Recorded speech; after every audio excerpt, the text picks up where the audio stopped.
సమూయేలు రెండవ గ్రంథము 7వ అధ్యాయము. యెహోవా నలుదిక్కుల అతని శత్రువుల మీద అతనికి విజయమిచ్చి అతనికి నెమ్మది కలుగచేసిన తరువాత రాజు తన నగరయందు కాపురముండి నాతానను ప్రవక్తను పిలువనంపి, నేను దేవదారు మ్రానుతో కట్టిన నగరయందు వాసము చేయుచుండగా దేవుని మందసము డేరాలో నిలిచియున్నదనగా, నాతాను, యెహోవా నీకు తోడుగానున్నాడు, నీకు తోచినదంతయు నెరవేర్చుమనెను. అయితే ఆ రాత్రి యెహోవా వాక్కు నాతానునకు ప్రత్యక్షమై సెలవిచ్చినదేమనగా, నీవు పోయి నా సేవకుడగు దావీదుతో ఇట్లనుము, యెహోవా నీకాజ్ఞ ఇచ్చున్నదేమనగా, నాకు నివాసముగా ఒక మందిరమును కట్టింతువా? ఐగుప్తులో నుండి నేను ఇశ్రాయేలీలను రప్పించిన నాట నుండి నేటి వరకు మందిరములో నివసింపక డేరాలోను గుడారములోను నివసించుచూ సంచరించితిని. ఇశ్రాయేలీలతో కూడా నేను సంచరించిన కాలమంతయు నా జనులను పోషించుడని నేను ఆజ్ఞాపించిన ఇశ్రాయేలీల గోత్రములలో ఎవరితోనైనను దేవదారుమయమైన మందిరమొకటి మీరు నాకు కట్టింపకపోతిరే అని నేనెన్నడైనను అనియుంటినా? కాబట్టి నీవు నా సేవకుడగు దావీదుతో ఈలాగు చెప్పుము, సైన్యములకధిపతియగు యెహోవా నీకు సెలవిచ్చినదేమనగా, గొర్రెల కాపులోనున్న నిన్ను గొర్రెల దొడ్డిలో నుండి తీసి ఇశ్రాయేలీలను నా జనుల మీద అధిపతిగా నియమించితిని. నీవు పోవు చోట్ల నెల్లను నీకు తోడుగా నుండి నీ శత్రువులనందరినీ నీ ఎదుట నిలవకుండా నిర్మూలము చేసి లోకములోని గనులైన వారికి కలుగు పేరు నీకు కలుగజేసి ఉన్నాను. మరియు ఇశ్రాయేలీలను నా జనులు ఇకనూ కదిలింపబడకుండా తమ స్వస్థలమందు నివసించున్నట్లు దానియందు వారిని నాటి, పూర్వము ఇశ్రాయేలీలను నా జనుల మీద నేను న్యాయాధిపతులను నియమించిన తరువాత జరుగుచూ వచ్చినట్లు దుర్బుద్ధి గల జనులు ఇకనూ వారిని కష్టపెట్టక ఇండునట్లుగా చేసి, నీ శత్రువుల మీద నీకు జయమిచ్చి నీకు నెమ్మది కలుగజేసి ఉన్నాను. మరియు యెహోవానగు నేను నీకు తెలియజేయునదేమనగా, నేను నీకు సంతానము కలుగజేయుదును.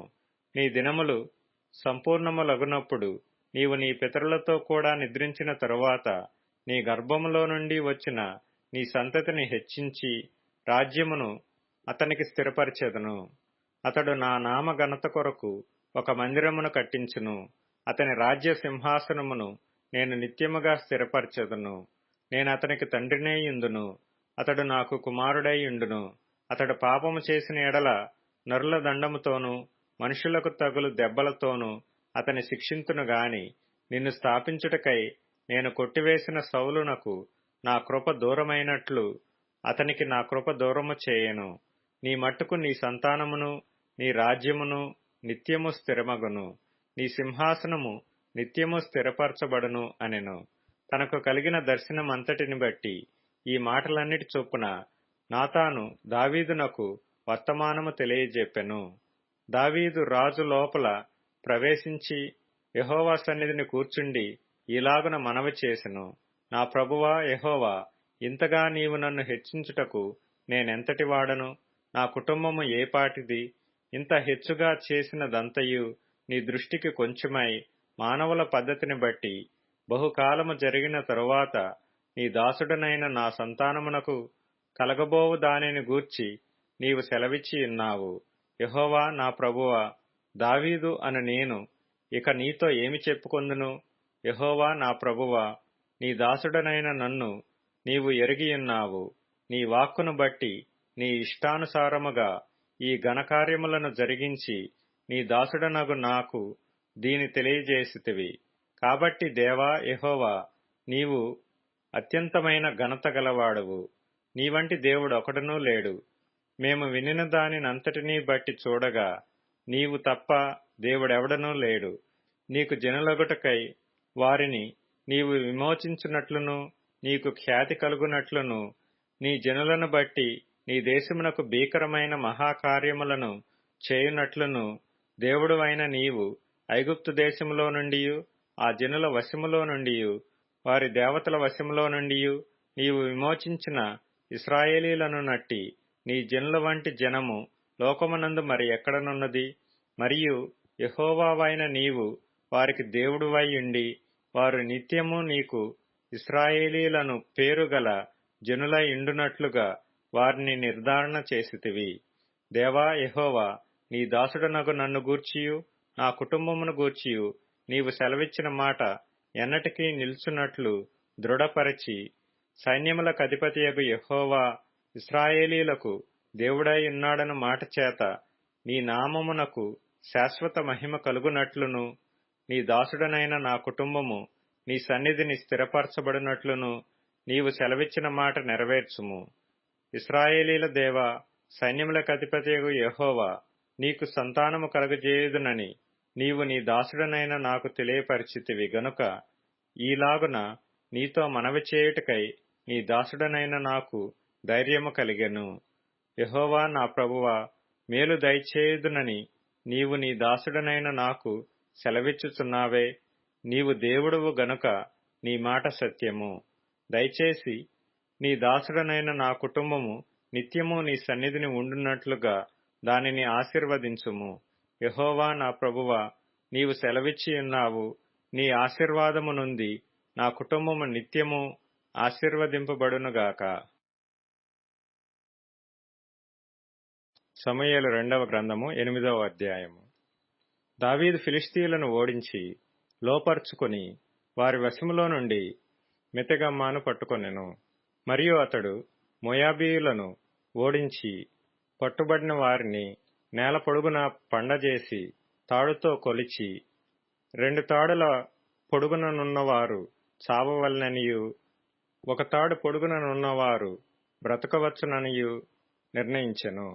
అంతట మోయాబీయులు దావీదునకు దాసులై కప్పము చెల్లించుచుండిరి. శోబారాజును రెహోబు కుమారుడునగు హదదెజరు యూఫ్రటీసు నది వరకు తన రాజ్యమును వ్యాపింపచేయవలనని బయలుదేరగా దావీదు అతని నోడించి అతని యొద్ద నుండి 1700 మంది గుర్రపు రౌతులను 20,000 కాల్బలమును పట్టుకొని వారి గుర్రములలో 100 ఉంచుకొని మిగిలిన వాటికి చీలమండ నరములను తెగవేయించెను. మరియు దమస్కులోనున్న సిరియనులు శోబారాజగు హదదెజరునకు సహాయము చేయరాగా దావీదు సిరియనులలో 22,000 మందిని ఓడించి దమస్కు వశముననున్న సిరియా దేశమందు దండును ఉంచగా సిరియనులు దావీదునకు దాసులై కప్పము చెల్లించుచుండిరి. దావీదు ఎక్కడికి పోయినను యెహోవా అతనిని కాపాడుచుండెను. హదదెజరు సేవకులకున్న బంగారు డాళ్లు దావీదు పట్టుకొని యెరూషలేమునకు తీసుకొని వచ్చెను.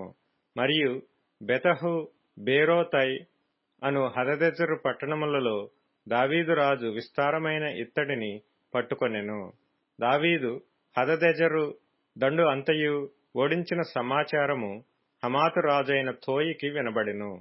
హదదెజరునకును తోయికిని యుద్ధములు జరుగుచుండెను గనుక దావీదు హదదెజరుతో యుద్ధము చేసి అతనిని ఓడించియుండుట తోయి విని తన కుమారుడగు యోరాము చేతికి వెండి, బంగారు, ఇత్తడి వస్తువులను కానుకలుగా అప్పగించి కుశల ప్రశ్నలడిగి దావీదుతో కూడా సంతోషించుటకై అతనిని దావీదు నొద్దకు పంపెను. రాజైన దావీదు తాను జయించిన జనముల యొద్ద పట్టుకొనిన వెండి బంగారములతో వీటిని చేర్చి యెహోవాకు ప్రతిష్ఠించెను. వాటిని అతడు సిరియనుల యొద్ద నుండియు, మోయాబీయుల యొద్ద నుండియు, అమ్మోనీయుల యొద్ద నుండియు, ఫిలిష్తీయుల యొద్ద నుండియు, అమాలేకీయుల యొద్ద నుండియు, రెహోబు కుమారుడైన హదదెజరు అను శోబారాజు నొద్ద నుండియు పట్టుకొని ఉండెను. దావీదు ఉప్పులోయలో సిరియనులగు 18,000 మందిని హతము చేసి తిరిగి రాగా అతని పేరు ప్రసిద్ధమాయెను. మరియు ఎదోము దేశమందు అతడు దండునుంచెను. ఎదోమీయులు దావీదునకు దాసులు కాగా ఎదోము దేశమంతటా అతడు కావలి దండుంచెను. దావీదు ఎక్కడికి పోయినను యెహోవా అతనిని కాపాడుచుండెను. దావీదు ఇశ్రాయేలీలందరి మీద రాజై తన జనులనందరినీ నీతి న్యాయములను బట్టి ఏలుచుండెను. సెరూయా కుమారుడగు యోవాబు సైన్యమునకు అధిపతియై యుండెను. అహీలూదు కుమారుడగు యెహోషాపాతు రాజ్యపు దస్తావేజుల మీద నుండెను. అహీటూబు కుమారుడగు సాదోకును, అబ్యాతారు కుమారుడగు అహీమెలకును యాజకులు. సెరాయా లేఖికుడు. యెహోయాదా కుమారుడగు బెనాయా కెరెతీయులకును పెలేతీయులకును అధిపతి. దావీదు కుమారులు సభాముఖ్యులు. సమూయేలు 2వ గ్రంథము 9వ అధ్యాయము. యోనాతానును బట్టి నేను ఉపకారము చూపుటకు సౌలు కుటుంబములో ఎవడైనా కలడాయని దావీదు అడిగెను. సౌలు కుటుంబమునకు సేవకుడగు సీబా అను ఒకడుండగా వారు అతనిని దావీదు నొద్దకు పిలువనంపిరి. రాజు, సీబావు నీవే గదా అని అడుగగా అతడు, నీ దాసుడనైన నేనే సీబాను అనెను. రాజు, యెహోవా నాకు దయచూపినట్లుగా నేను ఉపకారము చేయుటకు సౌలు కుటుంబములో ఎవడైనానొకడు శేషించియున్నాడా అని అతని నడుగగా, సీబా, యోనాతానుకు కుంటికాళ్లు గల కుమారుడొకడున్నాడని రాజుతో మనవి చేసెను.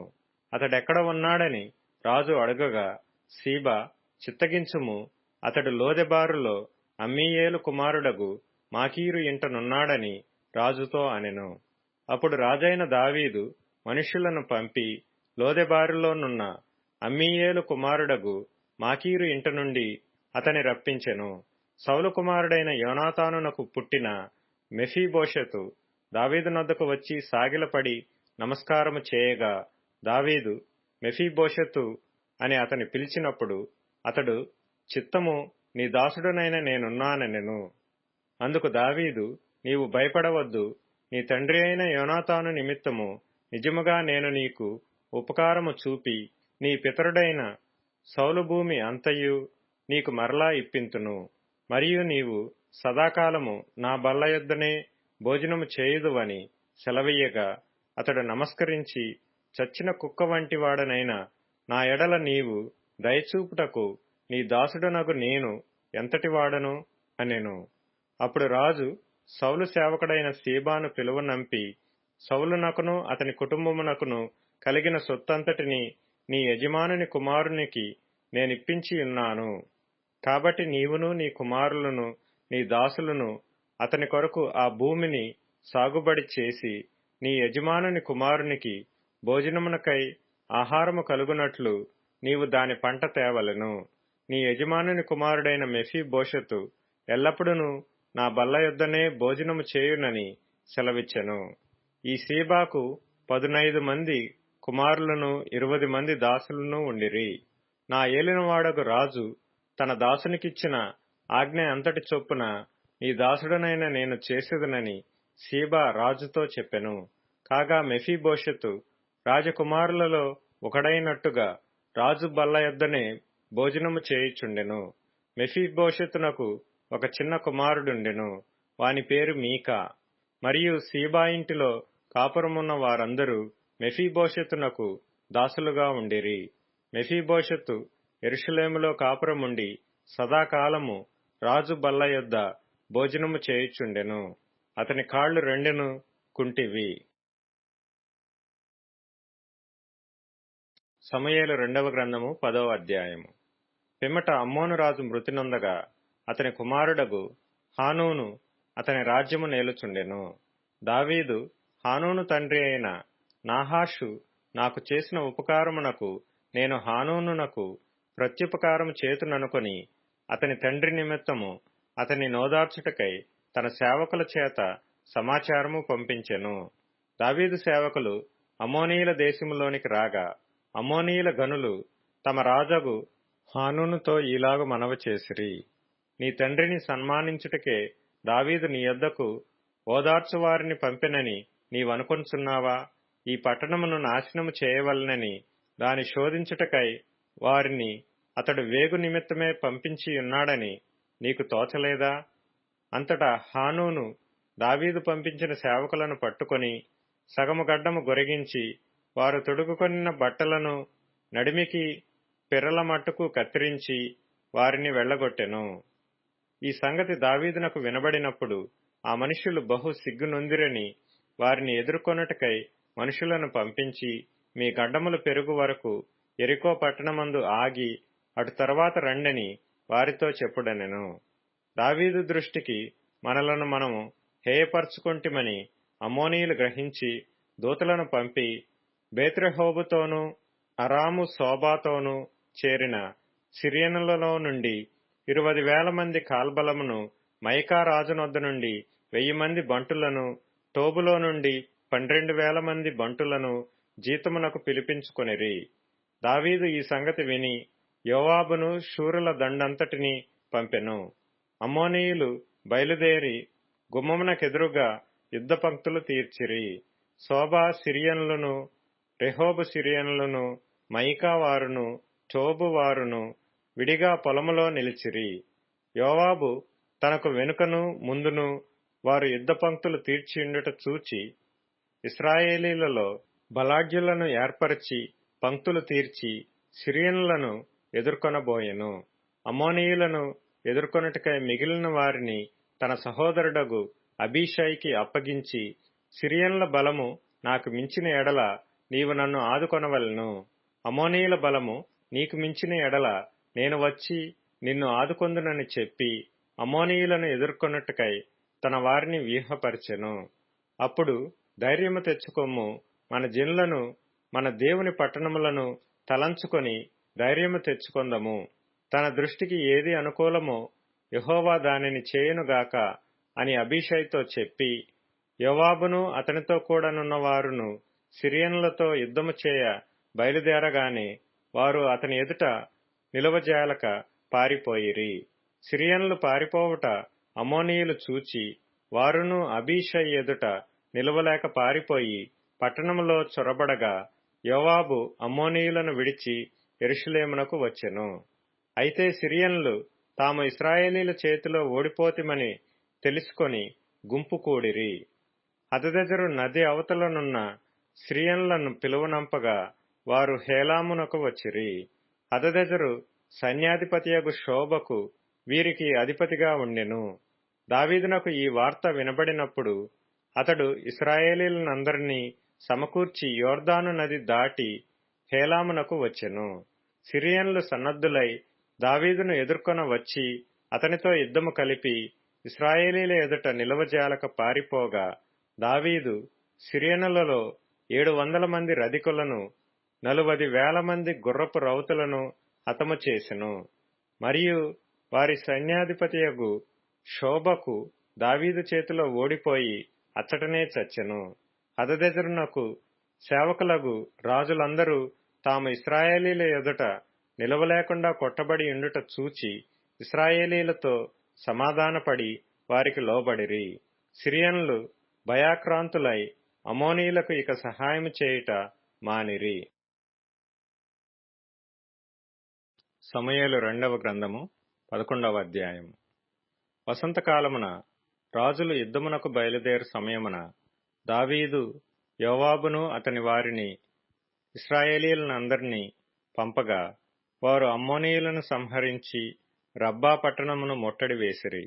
అయితే దావీదు యెరూషలేమునందు నిలిచెను. ఒకానొక దినమున ప్రొద్దుగ్రుంకు వేళ దావీదు పడక మీద నుండి లేచి రాజనగరి మిద్దె మీద నడుచుచు పైనుండి చూచుచుండగా స్నానము చేయు ఒక స్త్రీ కనబడెను. ఆమె బహు సౌందర్యవతి అయ్యుండుట చూచి దావీదు దాని సమాచారము తెలుసుకొనుటకై ఒక దూతను పంపెను. అతడు వచ్చి ఆమె ఏలీయాము కుమార్తెయు హిత్తీయుడగు ఊరియాకు భార్యయునైన బత్షెబా అని తెలియజేయగా దావీదు దూతల చేత ఆమెను పిలువనంపెను. ఆమె అతని యొద్దకు రాగా అతడు ఆమెతో శయనించెను. కలిగిన అపవిత్రత పోగొట్టుకొని ఆమె తన ఇంటికి మరలా వచ్చెను. ఆ స్త్రీ గర్భవతి అయి నేను గర్భవతి నైతినని దావీదునకు వర్తమానము పంపగా దావీదు హిత్తీయుడగు ఊరియాను నా యొద్దకు పంపుమని దూత ద్వారా యోవాబునకు ఆజ్ఞ ఇచ్చెను. ఊరియా దావీదునొద్దకు రాగా దావీదు యోవాబు యోగక్షేమమును జనుల యోగక్షేమమును యుద్ధ సమాచారమును అడిగెను. తరువాత దావీదు ఇంటికి పోయి శ్రమ తీర్చుకొనమని ఊరియాకు సెలవీయగా ఊరియా రాజనగరులో నుండి బయలు వెళ్లెను. అతని వెనుక రాజు ఫలాహారము అతని యొద్దకు పంపించెను గాని ఊరియా తన ఇంటికి వెళ్ళక తన ఏలినవాని సేవకులతో కూడా రాజనగరి ద్వారమున పండుకొనెను.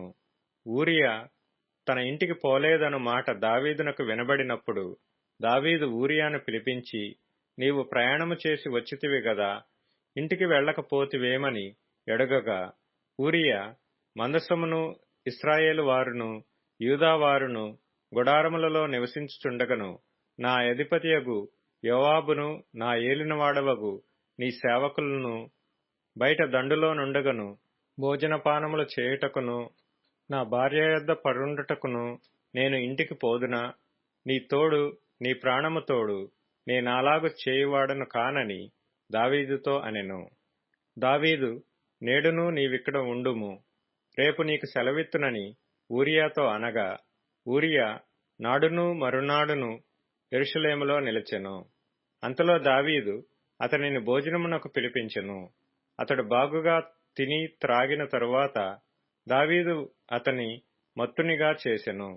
సాయంత్రమున అతడు బయలువెళ్లి తన ఇంటికి పోక తన ఏలినవాని సేవకుల మధ్య పడక మీద పండుకొనెను. ఉదయమున దావీదు యుద్ధము మోపుగా జరుగుచున్న చోట ఊరియాను ముందు పెట్టి అతడు కొట్టబడి హతమగునట్లు నీవు అతని యొద్ద నుండి వెళ్లిపొమ్మని యోవాబునకు ఉత్తరము రాయించి ఊరియా చేత పంపించెను. యోవాబు పట్టణమును ముట్టడి వేయుచుండగా ధైర్యవంతులుండు స్థలమును గుర్తించి ఆ స్థలమునకు ఊరియాను పంపెను. ఆ పట్టణపు వారు బయలుదేరి యోవాబుతో యుద్ధమునకు రాగా దావీదు సేవకులలో కొందరు కూలిరి. హిత్తీయుడగు ఊరియాయును హతమాయెను. కాబట్టి యోవాబు యుద్ధ సమాచారమంతయు దావీదు నొద్దకు పంపి దూతతో ఇట్లనెను, యుద్ధ సమాచారము నీవు రాజుతో చెప్పి చాలించిన తరువాత రాజు కోపము తెచ్చుకొని యుద్ధము చేయునప్పుడు మీరెందుకు పట్టణము దగ్గరకు పోతిరి? గోడమీద నుండి వారు అంబులు వేయుదురని మీకు తెలియకపోయినా? యెరుబ్బెషెతు కుమారుడైన అబీమెలెకు ఏలాగు హతమాయెను? ఒక స్త్రీ తిరుగటి రాతి తునక ఎత్తి గోడమీద నుండి అతని మీద వేసినందున అతడు తేబేసు దగ్గర హతమాయెను గదా. ప్రాకారము దగ్గరకు మీరెందుకు పోతిరని నిన్నడిగిన ఎడల నీవు తమరి సేవకుడగు ఊరియాయు హతమాయెనని చెప్పుమని బోధించి దూతను పంపెను. దూత పోయి యోవాబు పంపిన వర్తమానమంతయు దావీదునకు తెలియజేసెను. ఎట్లనగా, ఆ మనుష్యులు మమ్మను ఓడించుచు పొలములోనికి మాకెదురు రాగా మేము వారిని గుమ్మము వరకు వెంటాడి గెలిచితిమి. అప్పుడు ప్రాకారం మీద నుండి విలుకాండ్రు తమ సేవకుల మీద అంబులు వేయగా రాజు సేవకులలో కొందరు హతమైరి. తమరి సేవకుడైన హిత్తీయుడగు ఊరియా కూడా హతమాయెను. అందుకు దావీదు, నీవు యోవాబుతో ఈ మాట చెప్పుము, ఈ సంగతిని బట్టి నీవు చింతపడకుము. ఖడ్గము ఒకప్పుడు ఒకని మీదను ఒకప్పుడు మరియొకని మీదను పడుట కద్దు. పట్టణము మీద యుద్ధము మరి బలముగా జరిపి దానిని పడగొట్టుమని చెప్పి నీవు యోవాబును ధైర్యపరిచి చెప్పుమని ఆ దూతకు ఆజ్ఞ ఇచ్చి పంపెను. ఊరియా భార్య తన భర్తయగు ఊరియా హతమైన సంగతి విని తన భర్త కొరకు అంగలార్చెను. అంగలార్పు కాలము తీరిన తరువాత దావీదు దూతలను పంపి ఆమెను తన నగరికి తెప్పించుకొనగా ఆమె అతనికి భార్య అయి అతనికొక కుమారుని కనెను. అయితే దావీదు చేసినది యెహోవా దృష్టికి దుష్కార్యముగా ఉండెను. కీర్తనల గ్రంథం 75వ కీర్తన. దేవా, మేము నీకు కృతజ్ఞతాస్తుతులు చెల్లించుచున్నాము. నీవు సమీపముగా నున్నావని కృతజ్ఞతాస్తుతులు చెల్లించుచున్నాము. నరులు నీ ఆశ్చర్య కార్యములను వివరించుదురు. నేను యుక్తకాలమును కనిపెట్టుచున్నాను. నేను న్యాయమును బట్టి తీర్పు తీర్చుచున్నాను. భూమియు దాని నివాసులందరూ లయమగునప్పుడు నేనే దాని స్తంభములను నిలుపుదును. అహంకారులై ఉండకుడని అహంకారులకు నేను ఆజ్ఞ ఇచ్చుచున్నాను. కొమ్ము ఎత్తకుడి, ఎత్తుగా కొమ్ము ఎత్తకుడి, పొగరు పట్టిన మాటలాడకుడి అని భక్తిహీనులకు నేను ఆజ్ఞ ఇచ్చుచున్నాను. తూర్పు నుండి అయినను పడమటి నుండి అయినను అరణ్యము నుండి అయినను హెచ్చు కలగదు. దేవుడే తీర్పు తీర్చువాడు. ఆయన ఒకని తగ్గించును, ఒకని హెచ్చించును. యెహోవా చేతిలో ఒక పాత్రయున్నది, అందులోని ద్రాక్షారసము పొంగుచున్నది. అది సంభారముతో నిండియున్నది. ఆయన దానిలోనిది పోయుచున్నాడు. భూమి మీదనున్న భక్తిహీనులందరూ మడ్డితో కూడా దానిని పీల్చి మృంగివేయవలెను. నేనైతే నిత్యము ఆయన స్తుతిని ప్రచురము చేయుదును. యాకోబు దేవుని నేను నిత్యము కీర్తించెదను. భక్తిహీనుల కొమ్మలన్నిటినీ నేను విరగగొట్టెదను. నీతిమంతుల కొమ్ములు హెచ్చింపబడును. యోహాను సువార్త 10వ అధ్యాయము. గొర్రెల దొడ్డిలో ద్వారమున ప్రవేశింపక వేరొక మార్గమున ఎక్కువాడు దొంగయు దోచుకునివాడునై ఉన్నాడు. ద్వారమున ప్రవేశించేవాడు గొర్రెల కాపరి. అతనికి ద్వారపాలకుడు తలుపు తీయును.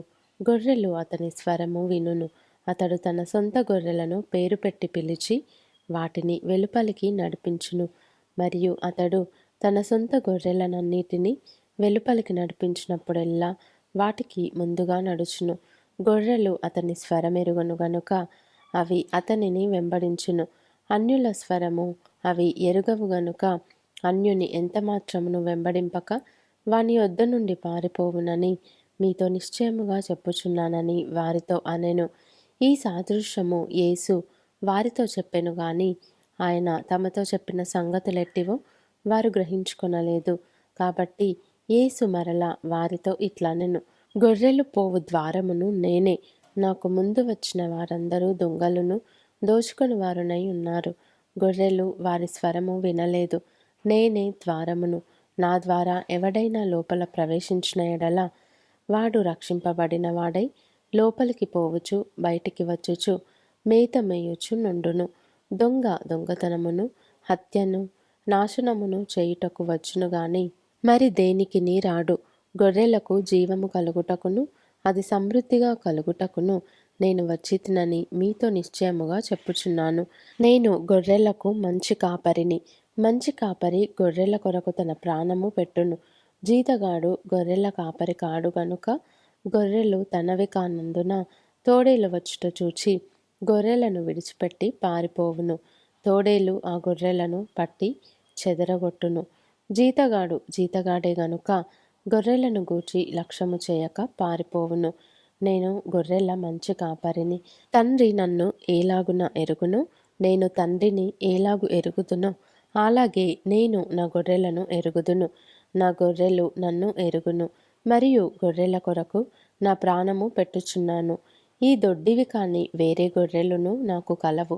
వాటిని కూడా నేను తోడుకొని రావలెను. అవి నా స్వరము వినును. అప్పుడు మంద ఒక్కటియు గొర్రెల కాపరి ఒక్కడును అగును. నేను దాని మరలా తీసుకొనున్నట్లు నా ప్రాణము పెట్టుచున్నాను. ఇందువలననే నా తండ్రి నన్ను ప్రేమించుచున్నాడు. ఎవడును నా ప్రాణము తీసుకొనడు. నా అంతట నేనే దాన్ని పెట్టుచున్నాను. దాని పెట్టుటకు నాకు అధికారము కలదు. దాని తిరిగి తీసుకొనుటకును నాకు అధికారము కలదు. నా తండ్రి వలన ఈ ఆజ్ఞ పొంది తిననెను. ఈ మాటలను బట్టి యూదులలో మరలా భేదము పుట్టెను. వారిలో అనేకులు వాడు దయ్యము పట్టినవాడు, వెర్రివాడు, వాని మాట ఎందుకు వినుచున్నారనిరి. మరికొందరు ఇవి దయ్యము పట్టిన వాని మాటలు కావు, దయ్యము గ్రుడ్డివారి కన్నులు తెరవగలదా అనిరి. ఆలయ ప్రతిష్ఠిత పండుగ యెరూషలేములో జరుగుచుండెను. అది శీతకాలము. అప్పుడు యేసు దేవాలయములో సొలొమోను మంటపమున తిరుగుచుండగా యూదులు ఆయన చుట్టూ పోగై, ఎంతకాలము మమ్మను సందేహపెట్టుదువు? నీవు క్రీస్తువైతే మాతో స్పష్టముగా చెప్పుమనిరి. అందుకు యేసు, మీతో చెప్పితిని గాని మీరు నమ్మరు. నేను నా తండ్రి నామమందు చేయుచున్న క్రియలు నన్ను గూర్చి సాక్ష్యమిచ్చుచున్నవి. అయితే మీరు నా గొర్రెలలో చేరిన వారు కారు గనుక మీరు నమ్మరు. నా గొర్రెలు నా స్వరము వినును. నేను వాటిని ఎరుగుదును. అవి నన్ను వెంబడించును. నేను వాటికి నిత్య జీవమునిచ్చుచున్నాను గనుక అవి ఎన్నటికిని నశింపవు. ఎవడును వాటిని నా చేతిలో నుండి అపహరింపడు. వాటిని నాకిచ్చిన నా తండ్రి అందరికంటే గొప్పవాడు కనుక నా తండ్రి చేతిలో నుండి ఎవడును వాటిని అపహరింపలేడు. నేనును తండ్రియును ఏకమై ఉన్నామని వారితో చెప్పెను. యూదులు ఆయనను కొట్టవలెనని మరల రాళ్ళు చేత పట్టుకొనగా యేసు తండ్రి యొద్ద నుండి అనేకమైన మంచి క్రియలను మీకు చూపితిని. వాటిలో ఏ క్రియ నిమిత్తము నన్ను రాళ్లతో కొట్టుదురని వారిని అడిగెను. అందుకు యూదులు, నీవు మనుష్యుడవై ఉండి దేవుడనని చెప్పుకొనుచున్నావు గనుక దేవదూషణ చేసినందుకే నిన్ను రాళ్లతో కొట్టుదుము గాని మంచి క్రియ చేసినందుకు కాదని ఆయనతో చెప్పిరి. అందుకు యేసు, మీరు దైవములని నేనంటినని మీ ధర్మశాస్త్రంలో వ్రాయబడి ఉండలేదా? లేఖనము నిరర్ధకము కానేరదు గదా. దేవుని వాక్యం ఎవరికి వచ్చెనో వారే దైవములని చెప్పిన ఎడల నేను దేవుని కుమారుడనని చెప్పినందుకు తండ్రి ప్రతిష్ఠ చేసి ఈ లోకములోనికి పంపిన వానితో నీవు దేవదూషణ చేయుచున్నావని చెప్పుదురా? నేను నా తండ్రి క్రియలు చేయని ఎడల నన్ను నమ్మకుడి, చేసిన ఎడల నన్ను నమ్మకున్నను. తండ్రి నాయందును నేను తండ్రి అందును ఉన్నామని మీరు గ్రహించి తెలుసుకొనున్నట్లు ఆ క్రియలను నమ్ముడని వారితో చెప్పెను. వారు మరలా ఆయనను పట్టుకొన చూచిరి గాని ఆయన వారి చేతి నుండి తప్పించుకొని పోయెను. యోర్దాను అద్దరిని యోహాను మొదట బాప్తిస్మమిచ్చుచుండిన స్థలమునకు ఆయన తిరిగి వెళ్ళి అక్కడ నుండెను. అనేకులు ఆయన యొద్దకు వచ్చి, యోహాను ఏ సూచక క్రియను చేయలేదు గాని ఈయనను గూర్చి యోహాను చెప్పిన సంగతులన్నయూ సత్యమైనవనిరి. అక్కడ అనేకులు ఆయన యందు విశ్వాసముంచిరి.